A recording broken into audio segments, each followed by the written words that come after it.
Welcome to Terra to Living, and I have Neil with C2, right? C2 Degrees is the name of the company, correct? It's actually 2 degrees. And yeah, 2 degrees C is in 2 degrees Celsius, which is, we take our name essentially from the Paris Agreement, because 2 degrees C is really the level that we're trying to avoid hitting. Unfortunately, some would argue that seems inescapable at this time, but we are actively trying to achieve keeping a level below 2 degrees Celsius. Okay, yes, that totally makes sense. And what is it that you do? So I'm the executive director of 2 degrees C, Mm-hmm. and 2 degrees C itself, essentially, we're a not-for-profit. We're a 501c3 not-for-profit, Mm-hmm. and our aim is to connect just regular people to environmental science using outdoor sensors, much like the one that's on display behind me, Mm-hmm. aside, Yeah. and using, like I say, outdoor recreation as the impetus, because we anticipate that people are wanting to be outdoors in many different realms. And aside from the fact that they already want to be outdoors, we want to connect them to something that they may not know. And that's the fact that virtually no area that they are visiting has ever seen a thermometer. Uh-huh. And if you stop and think about that for a second, think of all the national parks that are around this country in the United States. Mm-hmm. Millions of people are visiting those parks just out of interest. And a lot of those areas are getting maybe a single temperature and humidity reading. And that would normally come from one specific location that has a scientific grade sensor. For example, if you think of Mount Rainier, for example, that particular location has one sensor at the base camp. But that's it. And any other temperature or humidity information is coming from sensors that are largely distributed. Sometimes, if you think of yourself in your local area, your most accurate temperature and humidity sensor information is coming most likely from your airport. So I don't know how far away you live from your airport, but it probably is some distance, as most of it is as it is for most of us. Right. And so the accuracy of the information is correct for the location that was given. However, that changes depending on your own situation. If you think of an area that is particularly hilly or has a lot of hollows, the temperature could be vastly different on, right there, as opposed to the area that collected it at the airport. Mm-hmm. A lot of the other sensors are distributed around the country at universities and places of education, things like that. And then the rest of the data is largely coming from satellite observation, aircraft observation, and then for the ocean, there's sensors that are distributed in an ocean network, and some collected via shipping.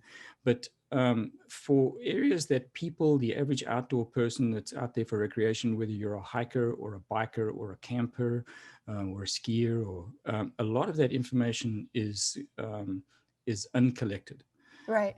And that has been like that for some time, largely because of the way that people, especially science, that look at the way that the information is collected in a linear format, where you have a stationary sensor collecting observations on a regular time scale. We're essentially disrupting that by adding a mobile element to it, because we anticipate that these are mobile sensors distributed and are moving. So, we're looking at a completely different data set that has not yet been collected. That's very interesting. So it's like a mobile data set that basically is on outdoor people, and also at the same time it is giving a better average degrees. Well, it's actually a lot about you're validating a lot of data. Mm-hmm. Your data is being used essentially at that point to validate a stationary sensor. and Okay. vice versa. You know, the one thing that is for sure is that more observations don't hurt. Mm-hmm. We know that things are changing. We know that climate is changing, and that affects not only us as humans, it affects species, whether they be plant or animal. And if you, for example, have a species of bird that happens to live in a particular locale at a particular altitude, and that range is largely dependent on climate, for whichever reason, for the fact that its prey is there, or its food source is there. You know, we know that that is changing, and we're looking for different ways to track that data and allow for data to be integrated into the existing suite of available data, so that the people and the decision makers that are out there are able to make better decisions, because all of the data that we're gathering is given away for free to scientists. Mm-hmm. Yeah. So how do you get people to carry these devices? So there is the aspect that we're still in a ramp up phase right now, where we have a sensor called the one that's behind me. It's called a 2°C leaf. Mm-hmm. And that leaf sensor has an application that interacts with it via Bluetooth. Okay. The application itself, where it stands right now, is not suitable in the fact that it's a little clunky, and we're in the process of redesigning it. Mm-hmm. Yeah, so what we're doing is we're in a phase right now where we're redeveloping the existing application to make it more user-friendly. So that we've just finished version 1 of that application, so we're in revision of that. Mm-hmm. Theoretically, at the end of that revision, we should be ready to launch a series of pilot projects, mm-hmm, where we can push these sensors out into areas to be tested with beta testers. Gotcha. Yep. Yeah, that's exciting. And I feel like it's going to give a lot of new info to scientists. Yeah, we're hoping so. You know, the sensors themselves are of a scientific grade accuracy, mm-hmm, so both for temperature and for humidity. So, and the system is designed in a way that is seamless for the user. So all they really have to do is carry the sensor, whether it be under the brim of their hat or under the seat of the bicycle, somewhere obviously where it's not you know, directly in the sun, obviously, because that would bias it. But as long as it's in a location where the user is comfortable with it, but at the same time, it's going to collect meaningful science, then they can start and stop the sensor on the app, and the rest of it is completely automated. So once they press stop, all of the observations are sent through to the application on the mobile phone via Bluetooth. And then once the phone gets back to LTE or a Wi-Fi, then it'll automatically send those observations through to the server. And then you have one data point from somewhere where most likely, and I say most likely, mm-hmm, science has not been performed before. That's really cool. That's exciting. Yeah. Have you spoke to scientists about this? Oh, yeah. Yeah. I mean, my partner is Dr. Carson Shine. He's one of the 6 state climatologists for the US. Yeah. And my other partner is Jenny Disson. She works in collaboration with NCEI. Yeah. This is really exciting because I have always kind of wanted to talk to climate Scientologists. How do you say that? Scientists. Scientists, yeah. Sorry. So there is a difference there. Yeah, I kind of figured there was. So and I don't claim to be one, by the way. I am not a scientist. No, so. Yeah, I get that. I get like excited about talking about this because it's like there's a lot of people that still don't believe that it's true, and I get really frustrated with that because Just because you can't see something doesn't mean it's not true. No, absolutely. I think we have opportunities right now to take or to push science forward. Mm-hmm. There are obviously things in the world are looking to want to push things forward, and technology on it, just as one piece of that equation, is definitely going to play a very large part in our ability to address the climate crisis. Mm-hmm. Yeah. Yeah. Yeah. And what do you know, like, of some of the things that are on the plan for doing things about it? I think, I mean, if you're talking globally, I think that there's a lot of cool stuff that's out there that's being done right now. Just one the other day, they're looking at very large solar arrays that are ocean based that are being tested right now. Wind and solar are certainly options that are proven and are getting tremendous investment. Mm-hmm. And there's even things that we ourselves now every day can make choices that will help and play part of that, part of that wind and solar game. Here in Florida, I can just look across the street and see how many of my own neighbors are tied into the solar power grid. Yeah. It's that they are making decisions based largely financially, I think, for the most part. But I think people's education is on the rise as as the crisis moves forward. People are exposed to it in the media more and more, there like I said, technology is driving options. So people are faced with options and choices that are helping them make better decisions, whether it be in food choices or in sustainability in their own homes. There are options available, and given the option, I think a lot of people do care and are passing that on to other generations, and that can only help us move forward.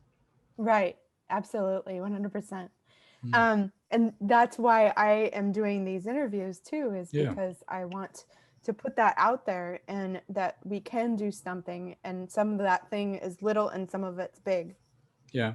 I think a lot of it comes down to the people's comfort. A lot of people are unwilling to move outside of their comfort zone. They like a particular feel when they drive their car. So they'll opt for the V8.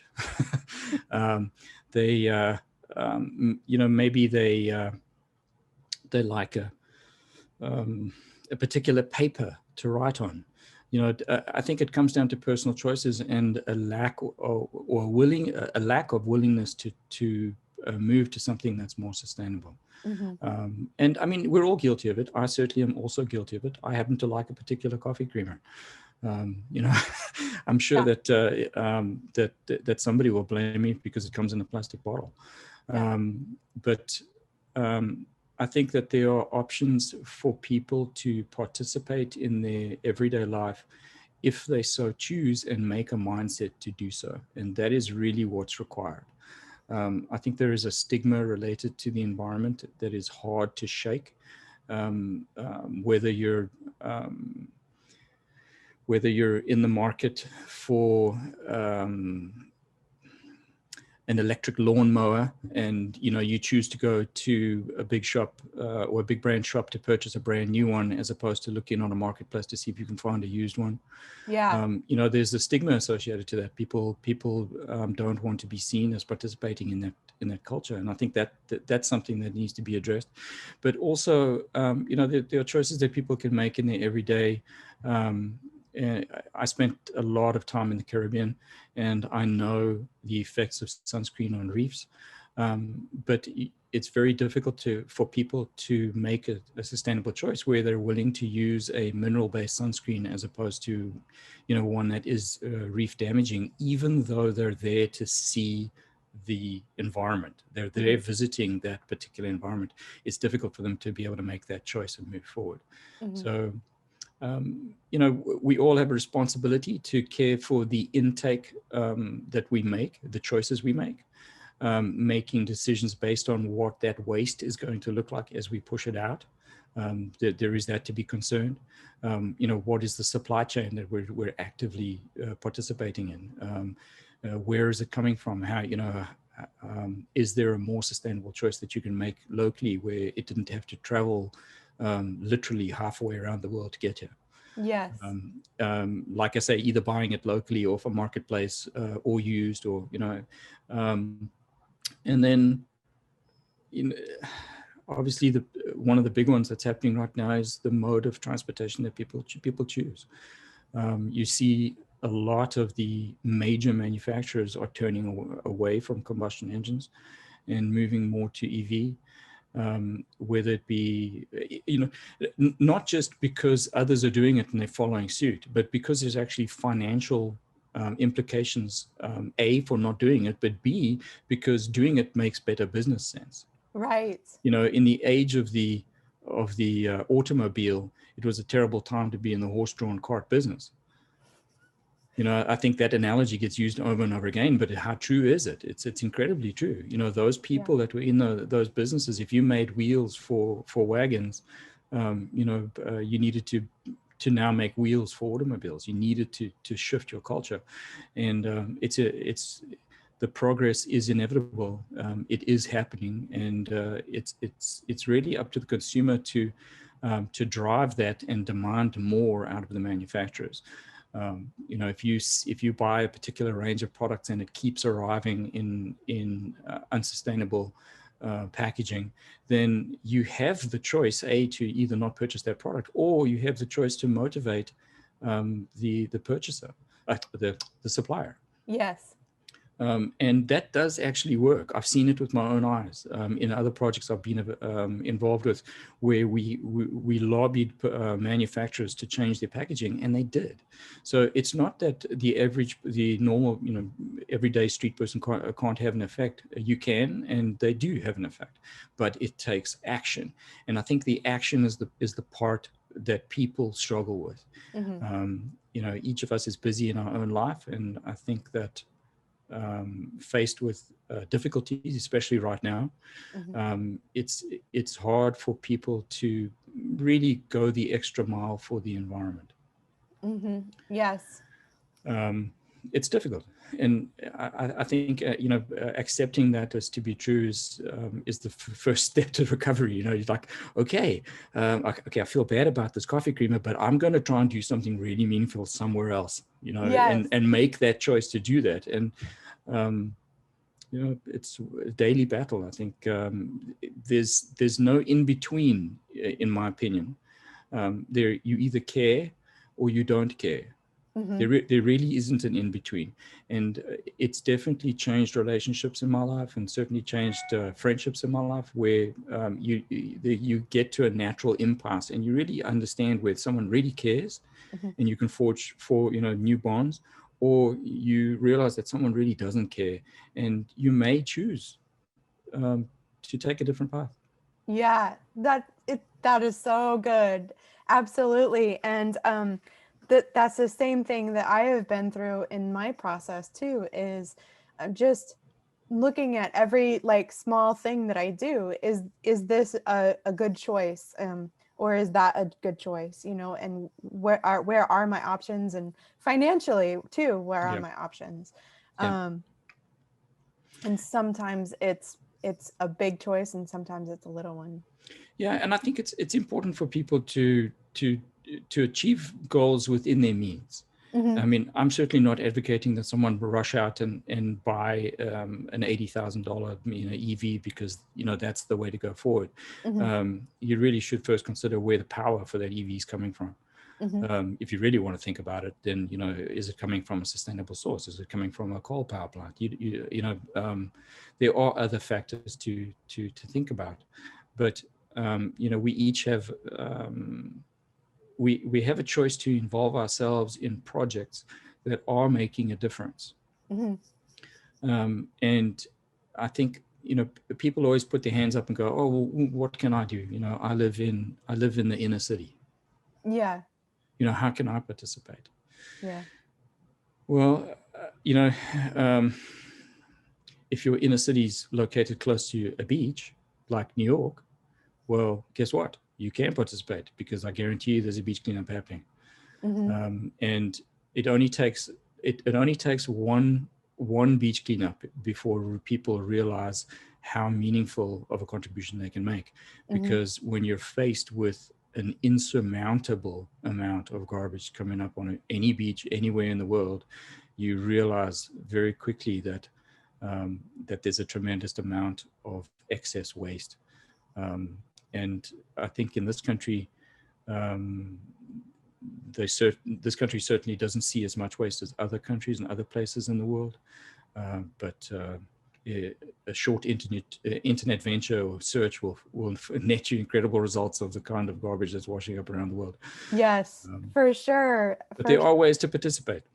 Yeah, and it always makes me sad when I look at those pictures, because many times you see birds that have passed away with their stomachs full of plastic, and Absolutely.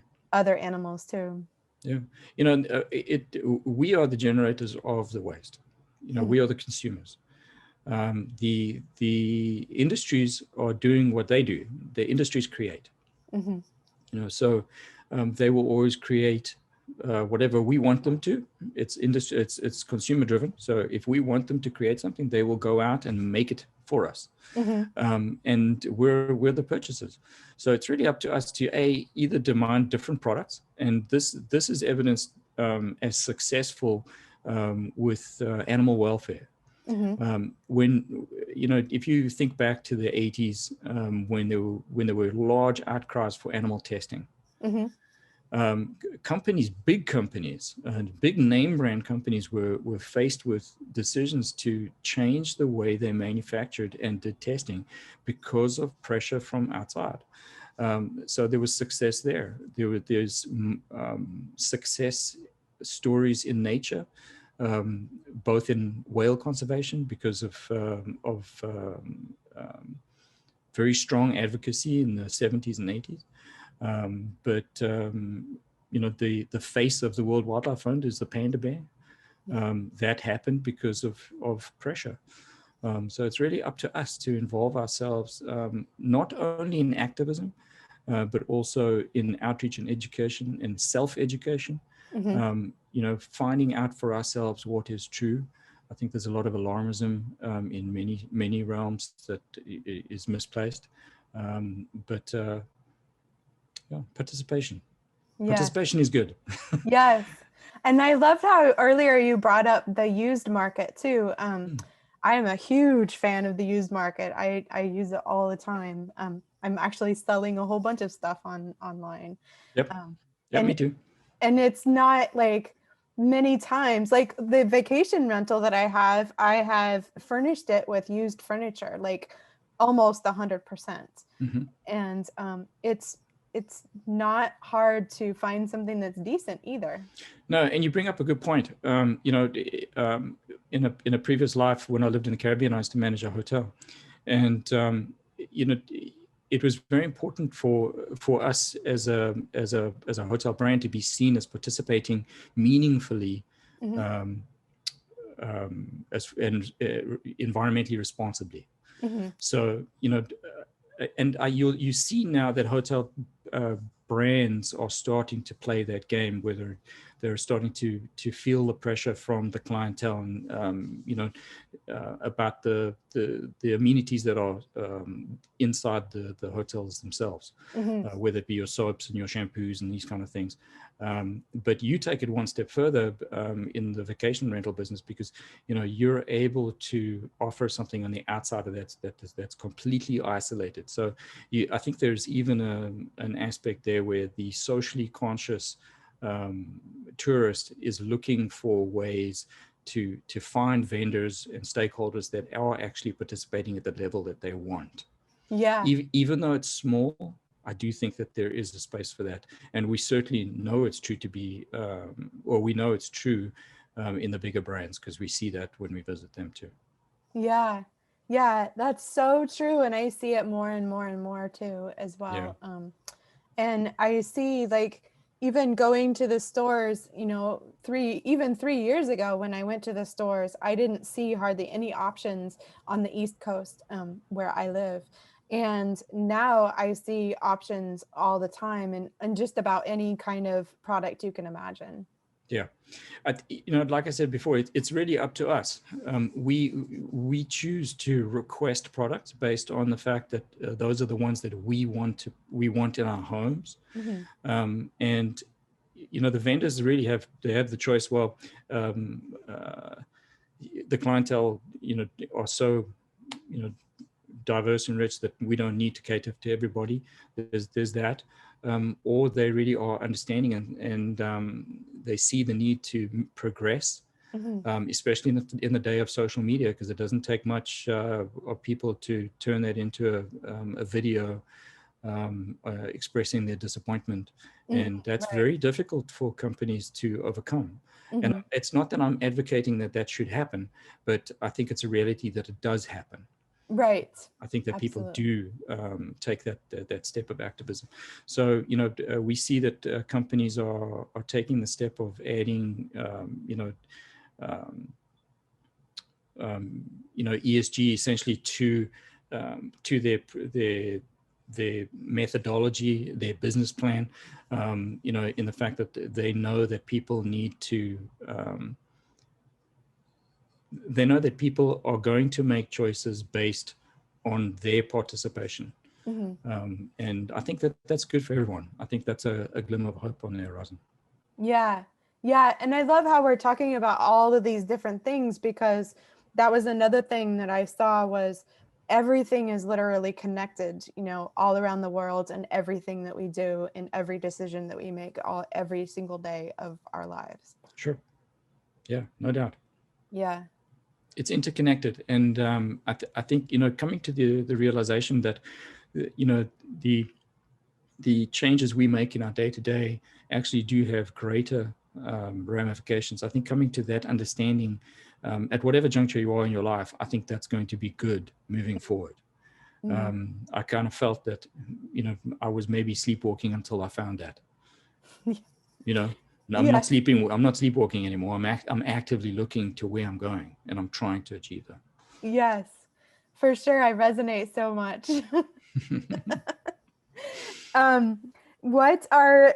So in your life, what does eco-conscious being like? What does that look like for you? Again, it's more or less what we just spoke about. It's the intake and the waste. You have to consider that. Consider how you're purchasing, just like we discussed about whether or not it's coming from a consignment store. Yeah. Deciding your mode of travel for a particular need.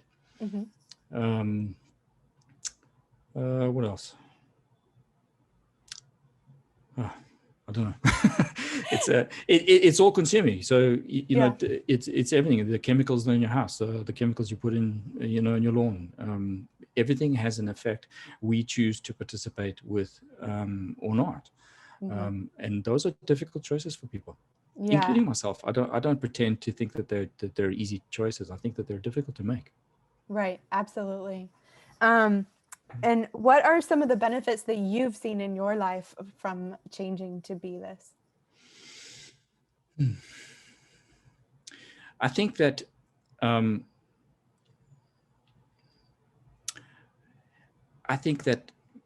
people make change reality. I'll give you an example. I previously participated in a invasive species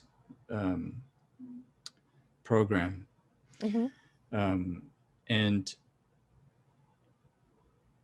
watching people be exposed to an invasive species program for the very first time was somewhat traumatic for some people, because those invasive species needed to be culled.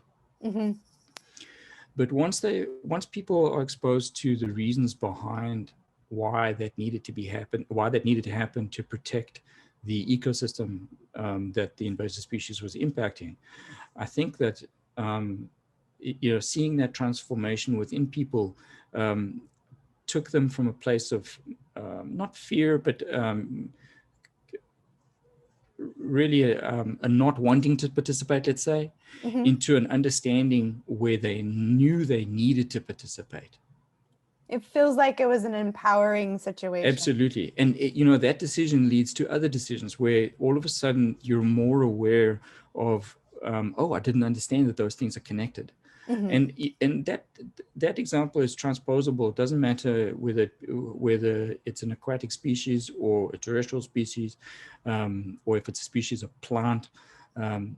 I think that once people are aware of the fact that there's a trickle down or a knock-on effect within the realm that they're living or Mm-hmm. that they're being exposed to, then they tend to want to make decisions because they now know that little piece of information exists.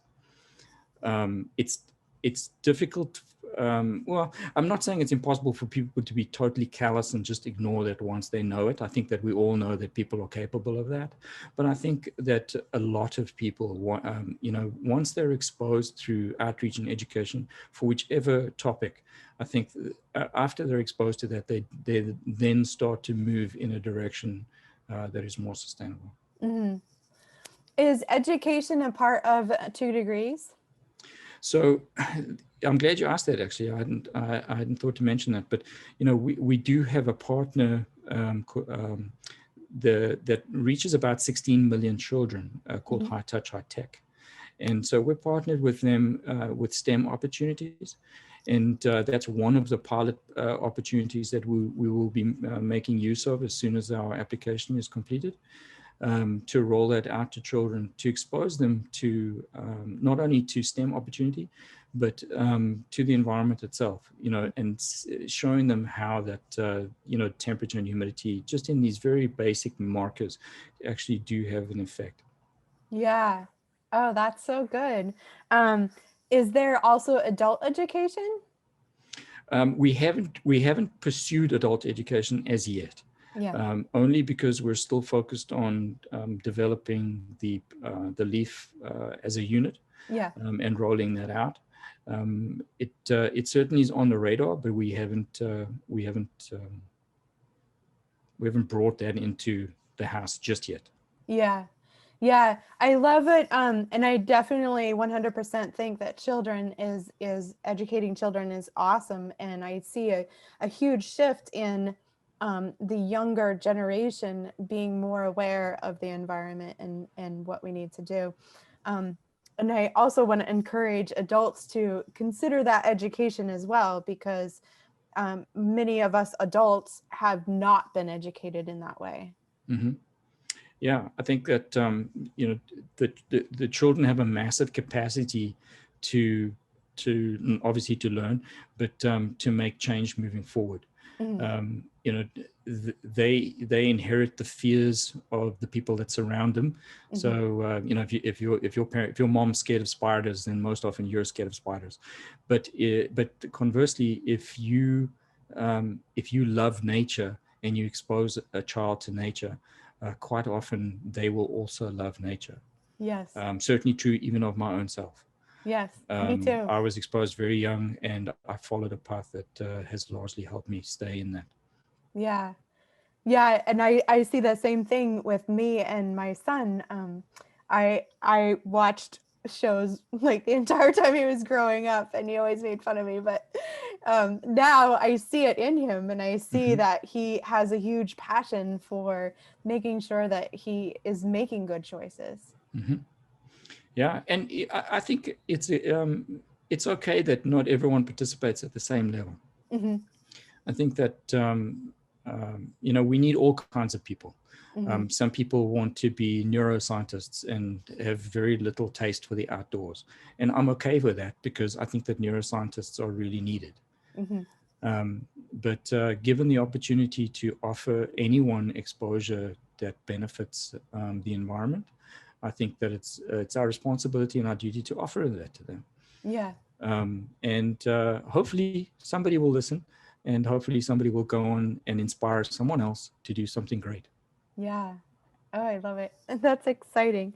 Um, So, what are some challenges that you've experienced in your life? The biggest one is participation fatigue. I Mhm. think that, for example, if I go back to the beach cleanups, I've organized many beach cleanups. Mhm. As an organizer, they take tremendous amount of effort. I've had great success using partnerships. I had a very big one with a large beer company that provided beer for beach cleanups, because I knew that people, motivated with the fact that there would be a beer and a hamburger at the end, or some kind of food at the end of the beach cleanup, Yeah. they would be more willing to get out of bed, and I could get the beer distributor to give us a T-shirt that had some branding of their own on, but had a bigger branding of ours. Yeah. You know, so using partnerships, that was great, but participation fatigue is a problem. You can only call on the same group of people a certain amount of times before they wear out, and it really doesn't matter who that is. I've seen it from the most ardent participant. Mhm. I remember during the invasive species, I mean, I had one guy who was just unbelievable. Mhm. He would never not take the opportunity to be there. In fact, he went every day, but even he at a certain time had to take a break. Yeah. So it's hard to motivate people, and it's even harder to keep them motivated. Yeah. Yeah, I have experienced the same types of things. It's also frustrating when you don't have people around you that are in the same mindset and wanting to build it bigger and bigger and bigger. Mhm. Yeah. Yeah, it's very hard, and that's why I said before, making these kind of decisions does have knock-on effects on your relationships and your relationships with your friends, Mhm. and it definitely does change you. It's unfortunate the way that that works, but fortunate in the way that you're always able to pursue meaningful relationships with people who actually do care about Mhm. making the changes that you care about. So, in that regard, it's actually quite good. Yeah, I love it. Yes. And um so outside of like I think you've already asked I've answered this question, but um I think I'm out of questions actually, and I I'm trying to think of something else, but I think that we're lucky that you've chosen this adventure. We ourselves are also doing the same thing. We're about to launch our own podcast series. In fact, we're taping the first one on Wednesday. yeah. So I think it's great to find other new partners, who are as encouraged and enthusiastic about making changes in the environment around us. So thank you for what Yeah. you're doing. Thank you. Thank you so much. And I appreciate that, because one of my big things was I just want new conversations. Like I want conversations like we're having, and the other ones that I've had, and to make people aware, of that some of these choices are big and some of them are small, and Absolutely. it's changing the mindset around it, and to make those choices every day. Yeah, and I think one last thing in closing for myself, you have to cut yourself a break as Mhm. well. Yeah. You can't make the socially responsible decision every single time. It's Mhm. not going to be possible for most of us. Mhm. Most of us are working within a constrained budget of some sort. We don't have limited funds to make endless choices. But I think that allowing yourself the freedom to cut yourself a break is important. Make the decisions you can when you can, um, and and push the conversation forward by sharing that. The 2 Degree C leaf itself. One of the elements of that is being able to share the collection, not only with scientists, but you're actually able to share it with your friends and say, hey, look, I just collected this cool data set from this area, Yeah. and add a photo into that to say, this is where I was.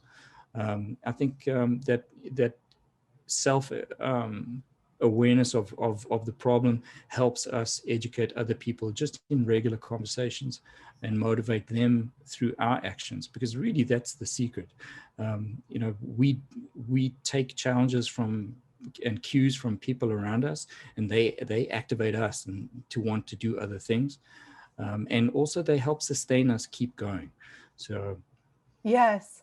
yeah. Yes. And something that came up for me again too is I see people seeing paradise, you know, whatever that looks like, whether it's a mountain, going hiking, or it's a beach somewhere, but it's always some kind of paradise, and it's always a natural environment of some kind. And I just I think that people these choices are about protecting that, about protecting paradise. It is, but it's always key to remember all of the media that you're exposed to when you look at these beautiful paradises. A lot of manicured work goes into presenting that photograph or that video, and I know that because I used to manage a hotel just for that. So you know, what you don't see is the person raking the beach at 6 in the morning or even earlier. I've been in island locations elsewhere in the world where I've come across people raking the beach at 5 in the morning or earlier, you know, to make it manicured and beautiful for their guests. Kind of sad that they need to do that, especially when there's all kinds of unknowns washing up on the beach. Right. So, right. you know, it's great that we're able to participate and visit those beautiful locations. I think finding ways to protect them. I mean, just if we think about islands, the ones I were referring to in the Maldives, they're on the crisis point of sea level rise. You know, this is an island nation that is close to the end of its time. It may not happen in our lives, but that conversation is on the bleeding edge of sea level rise. And I think, you know, we want to surely visit those places, but finding meaningful ways to protect them is really the way forward. Yeah. Yeah. I loved our conversation. Thank you so much. Thank you. It was great. Thanks for having me. I really appreciate it. Yeah. And I look forward to your podcast. That sounds really fun. Thanks very much. We're excited about it. It's a new venture for us, and hopefully we bring some great content to people as well. Yes. Thank you. Thank you, Katie. All right. We're still raising the last amount of money that's required to pay for that app. So this exposure is actually quite meaningful for us. You know, we have crowd funds that are out, you know, helping us, and just spreading the word in general is very important. We are, you know, we're not for profit, and obviously times are hard for not for profits. Yeah. You know, in the last political climate. So you know, finding investment has been difficult. Sure. You know, I think it's exceptionally meaningful, the work that you're doing by exposing, you know, people in their efforts, whether they be private or not-for-profit, or for-profit for that matter. You know, from a not-for-profit standpoint, you know, we are absolutely reliant on grant funding or donations. And you know, in the recent political climate, it's been very difficult to secure funding. You know, because I think politics has literally swallowed up all of the available funding for all nonprofits in all areas. They truly have suffered, and us included. But you know, we certainly thank you for the exposure, and you know, we have some crowdfunding that's taking place right now, and you know, if anyone who visits 2degreesc.org, that's the number 2 and the word degrees with an S, C for Celsius.org. And hopefully we can connect and follow the journey together. Yeah, I love it. Yes, thank you. You're welcome.